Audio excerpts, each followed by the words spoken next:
नमस्कार. लाडक्या बहिणींचा 13वा हप्ता जे आहे जमा होण्यास सुरुवात झालेली आहे आणि लाडक्या बहिणींना अत्यंत महत्त्वाची बिग ब्रेकिंग न्यूज आहे. लाडक्या बहिणींना मिळणार मोफत गॅस सिलेंडर. तर आता लाडक्या बहिणींना मोफत गॅस सिलेंडर मिळणार आहे. लाडकी बहीण योजनेअंतर्गत लाभार्थी महिलांना वर्षभरात 3 सिलेंडर मोफत मिळणार आहे. आता याची प्रक्रिया सुरू झालेली आहे. यवतमाळ जिल्ह्यातील तब्बल 1540 लाडक्या बहिणींना मोफत सिलेंडर मिळणार आहे.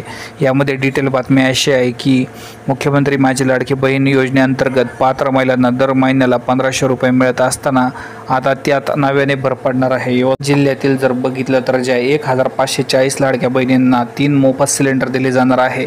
वर्षभरात हे 3 सिलेंडर राज्य शासनाच्या मुख्यमंत्री लाडकी बहीण योजनेतील पात्र लाभार्थ्यांना या ठिकाणी मिळणार आहे. तर या ठिकाणी महत्त्वाची आनंदाची बातमी आहे.